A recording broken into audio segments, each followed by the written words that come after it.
Woohoo! Hey, and welcome back to the Been There podcast. I'm your host, the Clocked Out Therapist, and I got a word. I got a word that I've been sharing with clients the past 2 weeks, and I'm on fire with it. I got to bring it to you guys, and it's about the line of credit. He gave you credit.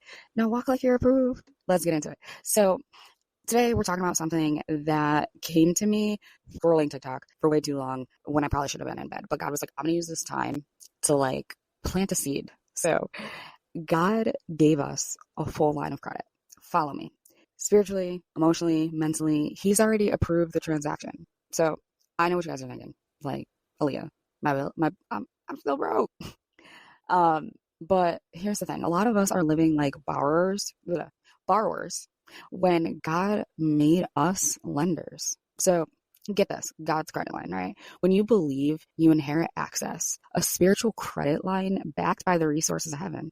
That means you don't have to beg for what's already been deposited. It is already done. It is already written. It is already yours. Like, that's in the word, right? So the peace, it's already cleared. The favor already approved. The purpose already funded.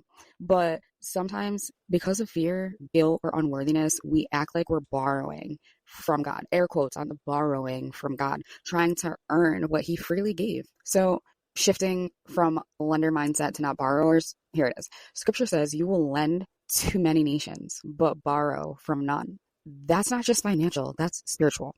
Being a lender means walking in overflow. It's about realizing that God trusts you to circulate what he gave: peace, love, wisdom, grace. You're not meant to hoard his blessings or wait for perfect conditions. You're meant to distribute them. You're meant to give encouragement when others can't find their words, to offer grace when people do not deserve it, and to lend hope when the world runs low, like flatline, like right now. But because that's what spiritual wealth looks like, that's spiritual wealth. So therapy insight that I got from this word was having some spiritual self-worth. Here's a reflection I want you to sit in this week when you run this back. Where are you living like a borrower?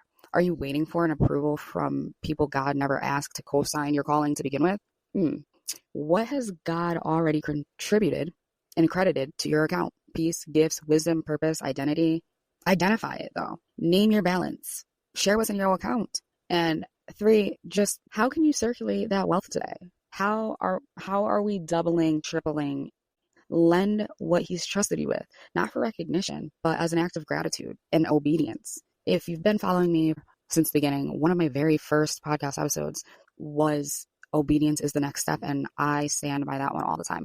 I may do a refresher on that one. I'm gonna definitely run that one back at some point. But when you start acting like what you have is enough, you'll realize you were never in debt, just distracted. So here are the closing words. God didn't just give you grace. He gave you credit. Paid in full, girl, paid in full. Okay? But you're already approved to build, to heal, to give, to rest. So stop asking for permission to use what he already placed in you. Walk like someone who's backed by heaven's resources. Remember, peace ain't passive, and neither is your faith. You're not a borrower in the kingdom. You're a lender, and that means you're already rich. You're already paid in full. So this is the Clocked Out Therapist, and you've been listening to the Been There podcast, and I'm clocked out.